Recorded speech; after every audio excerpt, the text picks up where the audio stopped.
নমস্কার বন্ধুরা, ঠাকুরের কথা চ্যানেলে সকলকে স্বাগত জানাই। পরম গুরু শ্রী শ্রী রাম ঠাকুরকে প্রণাম জানিয়ে প্রতিদিনের মতো ঠাকুরের কথা নিয়ে আমি অন্তরা আপনাদের কাছে। সকল বড়দেরকে প্রণাম জানাই। বন্ধুরা, সকলে খুব ভালো থাকবেন, সুস্থ থাকবেন। আজকের ঠাকুরের কথা রামভাই স্মরণে গ্রন্থ থেকে ভক্তপ্রবর শ্রী ফণীন্দ্র কুমার মালাকারের কথাই শোনাব। গত কয়েকদিন ধরে রাসযজ্ঞের কথাই আপনাদের শোনাচ্ছিলাম। ফণীন্দ্রবাবুর বাড়িতে জগতের কল্যাণের জন্য ঠাকুর যে রাসযজ্ঞ আরম্ভ করেছিলেন। প্রথম দিন হয়ে গেছে রাসযজ্ঞ 17 চৈত্র। এর পরের থেকে আমি আবার আপনাদেরকে বলছি, সঙ্গে থাকুন। শ্যামদা ডাক্তারদাকে 3খানা সাদা ধুতি ও 3খানা নামাবলী আনাইয়া রাখিতে বলিলেন। আমি ঠাকুরকে জিজ্ঞাসা করিলাম, যজ্ঞের 3 দিন বাল্যভোগ গ্রহণ করিবেন না কেন? ঠাকুর জানাইলেন, প্রয়োজন আছে। আমি বাহিরে আসলাম। দিবা 8টায় শ্যামদা রাসযজ্ঞ উপলক্ষে পুজো আরম্ভ করিলেন। 9টায় পূজা সমাপ্ত করিয়া তিনি শাস্ত্রী মহাশয়কে ধুতি ও নামাবলী দিয়ে যজ্ঞের পুরোহিত পদে বরণ করিলেন। শাস্ত্রী মহাশয় ধুতি পরিধান করিয়া নামাবলী গায়ে দিয়া যজ্ঞ আরম্ভ করিলেন। শ্যামদা আরতি শুরু করিলেন। 10টায় শাস্ত্রী মহাশয় যজ্ঞ সমাপন করিয়া আহুতি প্রদান করিলেন। শ্যামদাও আরতি সমাপ্ত করিয়া ভোগ নিবেদন করিলেন। ভোগ সারাইবার জন্য গোসাইকে নির্দেশ দিয়া তিনি ঠাকুর ভোগ দেওয়ার জন্য দালানে চলিয়া যান। তখন আমাদের দল কীর্তন করতেছিল। কিছুক্ষণ পর মধুদা আসিয়া আমাকে বলিলেন, শীঘ্র চলো, ঠাকুর তোকে ডাকছেন। আমি মধুদা সহ দালানের বারান্দায় উঠিয়া দেখি শ্যামদা, পিতা ঠাকুর, বড়দা, ঠাকুর ভাই ও প্রবীণ ভক্তগণ দাঁড়ায় আছেন। আমি শ্যামদার নিকট গেলে তিনি কাঁদো কাঁদো সুরে বলিলেন, আমি রাজভোগ লইয়া ঠাকুরের সম্মুখে দিবার পর ঠাকুর ভোগের দিকে তাকায়া বলিলেন, এইগুলো কে দিছেন? এইগুলি রাজার খাদ্য, আমার না। আমি দরিদ্র ভিখারি ব্রাহ্মণ, আপনি গো দাঁড়ে দাঁড়ে ভিক্ষা মাইগা খাই। সব যাই না শুই না এইসব উপাদেয় খাদ্য দিয়া উপহাস করছেন কেন?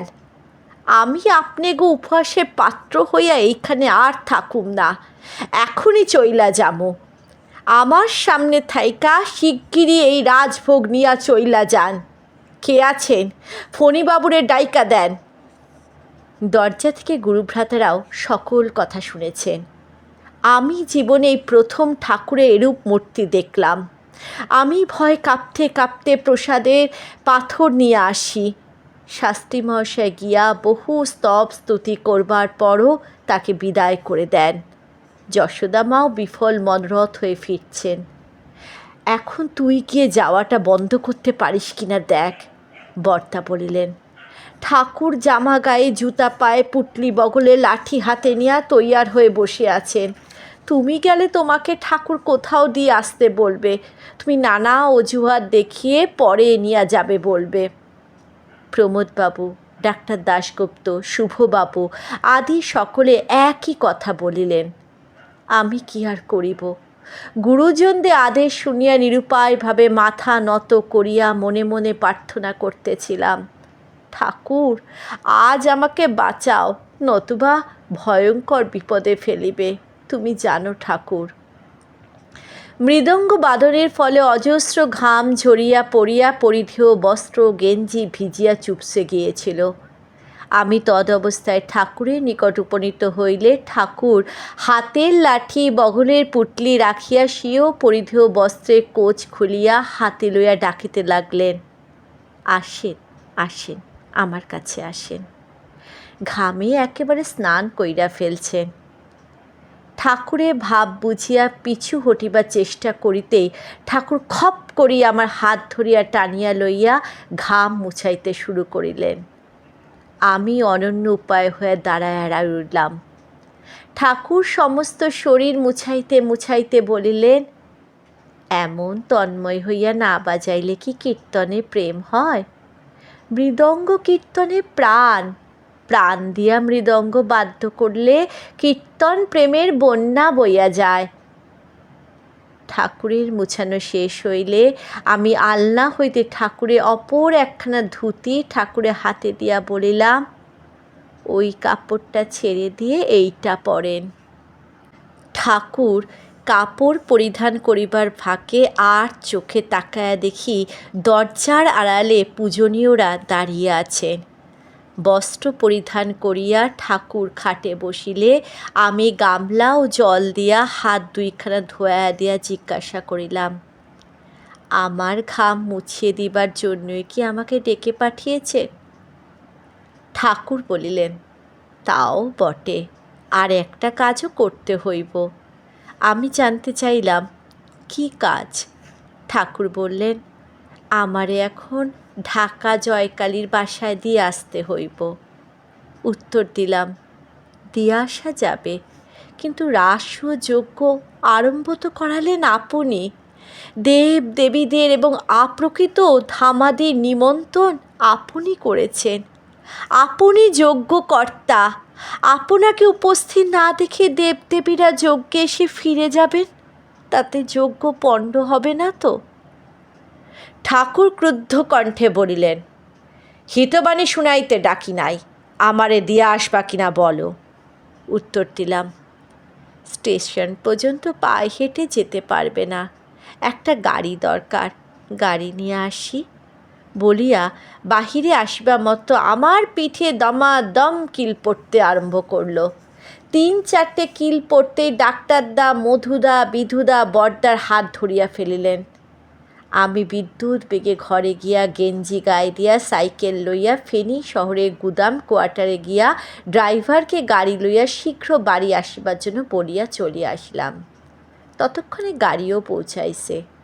ঠাকুর নিকটে যাইয়া বললাম, গাড়ি এসে গেছে। ঠাকুর অমনি পুটলি বগলে লইয়া লাঠি হাতে লইয়া বলিলেন, তুমি জামা কাপড় নিয়ে তৈয়ার হয়ে আসো। আমি বললাম, তৈয়ারি তো হয়েই আছি, কিন্তু কেন চলে যাচ্ছ তাও কিছু বললে না। দিয়া এসে নিজেকে সান্ত্বনা দেবার মতো অবশিষ্ট কিছুই রইল না। আমি তো উভয় সংকটগ্রস্ত। এখানে তোমাকে কিছু বললে খাই ধমক, আর ওখানে গেলে খাই উত্তম মধ্যম। বেশ, চলো, ওখানে তোমাকে পৌঁছে দিয়া চলে যাব। ঠাকুর প্রশ্ন করলেন, পৌঁছে দিয়ে কোথায় চলে যাবে? যেদিক দু চোখ যায়। ঠাকুর বললেন, এখানে ফিরে আসবে না? উত্তরে বললাম, না, এখানে ফিরে আসার হবে না। কেন? এখানে ফিরে এলে আমায় তো আর আস্ত রাখবে না। দরকার কি এসে ঝঞ্ঝাটে পড়ে? আমি প্রস্তুত হয়ে আসছি বলিয়া চলিতে উদ্যত হইতে ঠাকুর বলিলেন, দাঁড়াও, বলি শোনো। এ কথা বলিয়া ঠাকুর দুঃখপূর্ণ সকরুণ কণ্ঠে ধীরে ধীরে বলতে লাগলেন, দেখো, শেয়াল, বিড়াল, কুকুর সকলে প্রসাদ পায়। আমি এতই অধম, আমার ভাগ্যে এতটুকু প্রসাদ জোটে না। আমারে কতগুলো চব্য, চুষ্য, লেজ্জ, পেয়, উপাদেয় খাদ্য দিয়ে উপহাস করছে। তুমি বলো, এইসব খাদ্য আমার পেটে সয়? আমি কি উপহাসে পাত্র হইয়া এখানে থাকতে পারি? আমি সঙ্গে সঙ্গে বলিয়া উঠলাম, ঠাকুর, উপহাস নয়, উপহাস নয়। ওই সব খাদ্য তোমার মতো গরিবের পেটে যে সহ্য হবে না, এই জ্ঞানটুকু পর্যন্ত তারা রাস ও যজ্ঞের আনন্দের আতিশয্যে হারিয়ে কি দিয়েছে সে বোধহয় তাদেরও ছিল না। এই জন্যই এখন তারা সকলে অনুতাপে চোখের জলে ভাসছেন।